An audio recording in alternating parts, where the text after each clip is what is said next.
At this point, we've amassed a large collection of tools for getting initial guesses of complicated trajectories. We have applied various versions of the patched conic approximation and mixtures of 2 and 3 body models. However, as we have seen, when you actually attempt to numerically integrate the initial conditions that you get from these approximations in a full force model of the solar system, or even in just a limited model that contains nth body perturbers, your trajectories do not end up going where you initially planned for them to go. So in order to bridge the gap between the simplified models and the full complexity of the nonlinear dynamics, we need to apply numerical optimization. In our discussion, we are going to follow this very nice review paper by Betts from 1998, and here we are going to lay out the basic problem. Our trajectory, say from the Earth to wherever it is that we want to go, is split into n phases. These phases could correspond to chunks of our patched conics or to individual conics where you have a discrete central body and discrete perturbers for each phase, or it can be a completely arbitrary split, or it could be a split in evenly spaced time. Regardless of how we do it, our trajectory is not a single phase, it is a series of phases.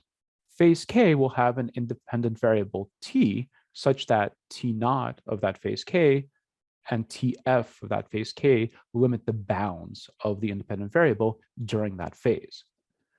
It is not required that the independent variable has to be time. We leave it completely general. We define a state z, which is composed of state variables and control inputs.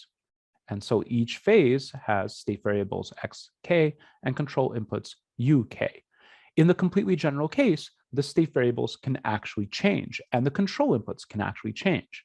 And this allows us to encode such things as different propulsion systems for different phases of our trajectory and possibly different representations of the dynamics, in which case we are dialing in and dropping out effects that become more or less important. If, for example, our trajectory starts from within Earth's atmosphere, then initially it is incredibly important for our state to support atmospheric drag calculations, whereas out in deep space, we can entirely drop that set of dynamics. This doesn't necessarily lead you to changing out what your state variables are, but there are certain instances where it might be useful to change out the definition of state variables for different phases. The key point here is that we are trying to get an entirely general description of the problem. In order to support this generality, we also posit that there exists a vector of parameters p that may not be time dependent or t dependent for our independent variable t, as well as disturbances w.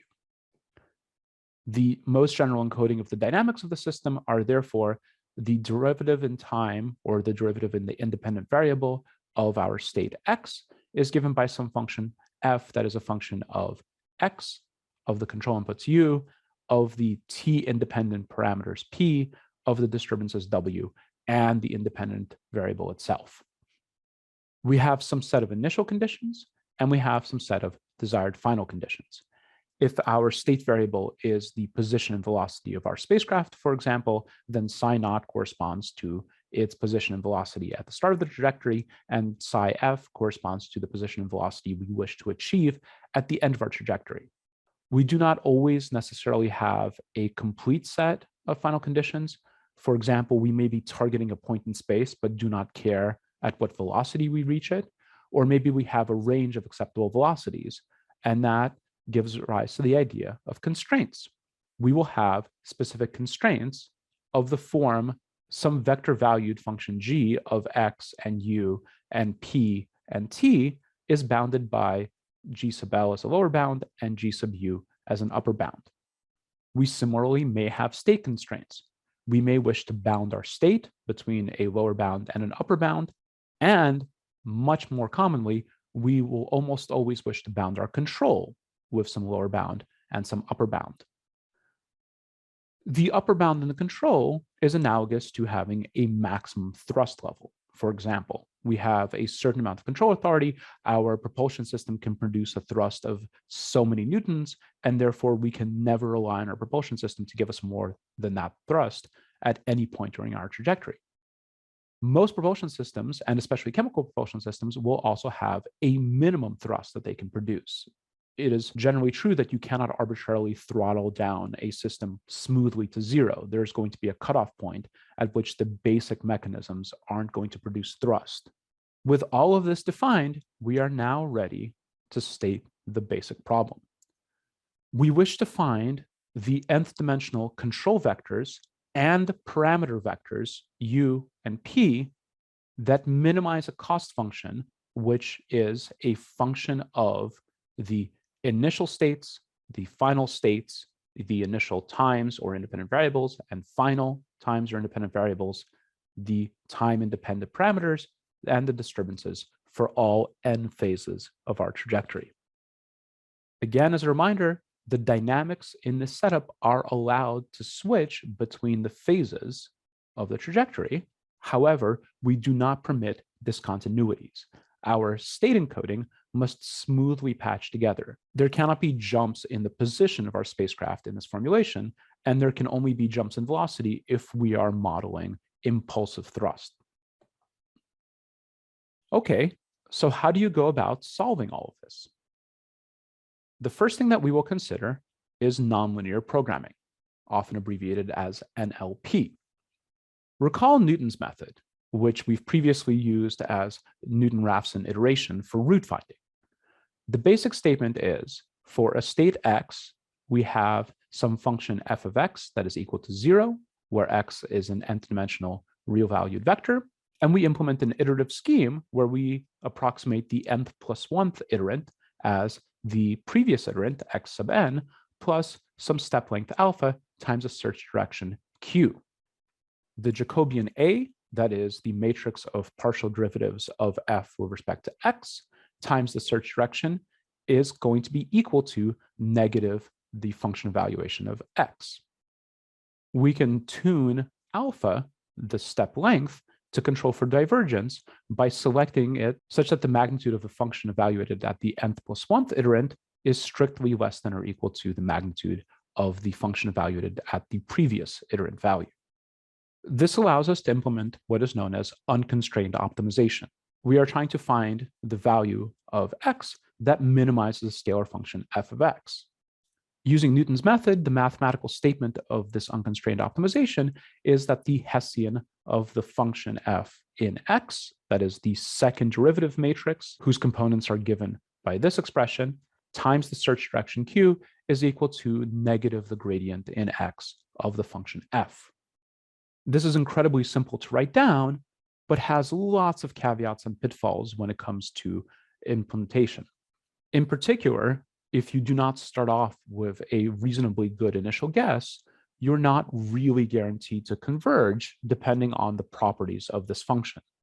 At the same time, if the function is not particularly well behaved, if it has discontinuities, if it has highly nonlinear behavior, then you're also going to struggle to find a global minimum and can often end up stuck in local minima and not ever get anywhere close to the true solution.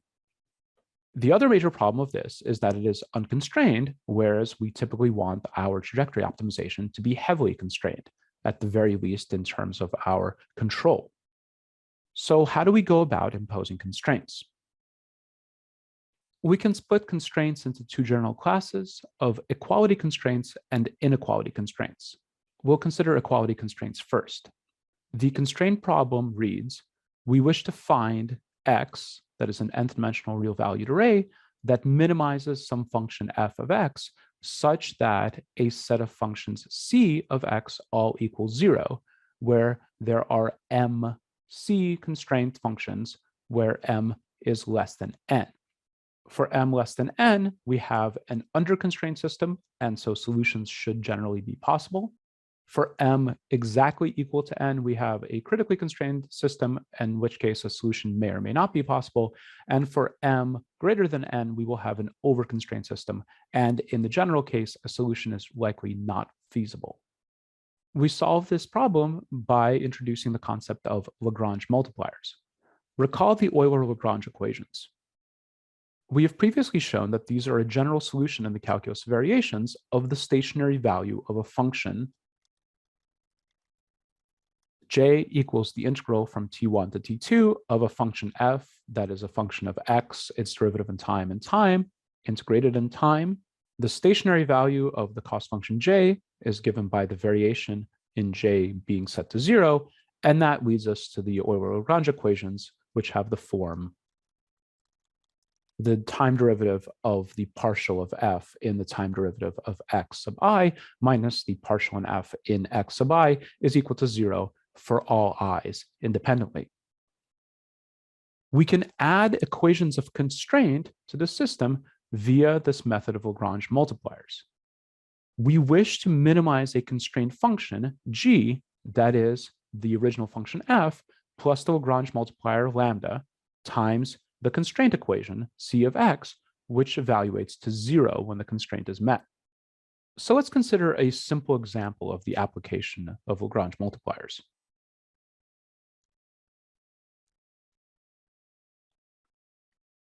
We have a disk of radius r that rolls without slipping down an inclined plane of fixed angle phi. We define coordinates x and theta, representing the linear distance of the center of the disk along the plane, and theta being the angle of rotation. The kinetic energy of the system is given by mx dot squared over 2, the linear component of the kinetic energy, plus mr squared theta dot squared over 2, the angular component of the kinetic energy. The potential here is given only by the action of gravity, which we assume to be acting downwards in this direction, and has the form negative mg x sine phi, where m is the mass of the disk.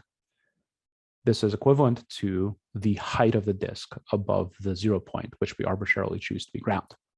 Note that we said that this disk was rolling without slip, which means that we have a rolling constraint, which can be formulated as the radius of the disk times the change in the angle of the disk theta, or d theta, must be equal to the change of the location of the center of mass of the disk, dx.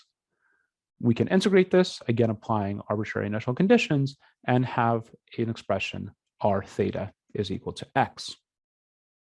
We now formulate our modified Lagrangian, L prime is equal to t minus v plus the Lagrange multiplier lambda times our constraint r theta minus x. For this condition to be true, this expression must evaluate to 0. We apply the Euler-Lagrange equation, and we write the time derivative of the partial of the modified Lagrangian with respect to x dot minus the partial of the Lagrangian with respect to x evaluates to mx double dot minus mg sine phi plus our Lagrange multiplier lambda, and must equal 0. And similarly for the other coordinate, the time derivative of the partial of L prime with respect to theta dot minus the partial of L prime with respect to theta evaluates to m r squared theta double dot minus lambda r, and must also equal 0. We add to this our constraint equation, r theta is equal to x, which equivalently gives us r theta double dot is equal to x double dot, and we can solve for lambda. And what we find is that in this case, lambda will equal mg sine of phi, which remember was the angle of the incline, divided by 2. You may recall that this is the magnitude of the friction force acting between the disk and the inclined plane. This is the fundamental statement of rolling friction that leads to the roll without slip condition. We can plug this back into our expressions and get our final solution, which is x double dot is equal to g sine phi over 2, and theta double dot by our constraint must be the same thing scaled by the disk radius r. So in this case, and this will be generally true for all dynamical systems with imposed constraints, the Lagrange multiplier will have a physical significance. And for relatively simple systems like this one, we can easily map that physical significance to something that we can model in other ways, in this case, the rolling friction force that must exist between these two surfaces.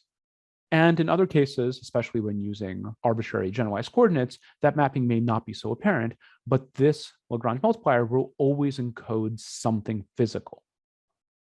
In the fully general case, for a state of size n and m constraints, we define a Lagrangian that is a function of x and the m Lagrange multipliers given by the vector lambda, sometimes known as the costates.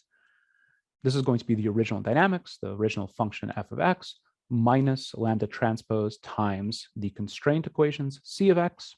We wish to find the values of x and lambda to minimize the system, and so we are looking as a necessary condition for a critical point of the system. The critical points are given by the gradients of the Lagrangian in x and lambda set to 0. So the gradient of the Lagrangian in x is the gradient of the original function in x minus a matrix G transpose of x times lambda. And this matrix is given by the Jacobian of the constraints with respect to the states, x. And the gradient in lambda will just equal negative the constraint functions in x, and all of these will be equal to 0. We can once again solve this by Newton's method, and we can formulate a linear system to describe the application of Newton's method to this particular case, and that will look like this. We have this matrix whose components are h sub l, g, and 0. It will multiply a vector formed of our search direction q and negative the Lagrange multipliers, and will equal negative the gradient in x of our function f and negative the values of the constraint functions. The h sub l here is the Hessian of the Lagrangian in x, so the Hessian of the original function f minus the sum over your m constraints of the individual Lagrange multipliers times the Hessian in x of each of the ci's. This linear system in general is known as a Karush-Kuhn-Tucker or KKT, or sometimes just a Kuhn-Tucker KT system. It turns out that solving this is equivalent to minimizing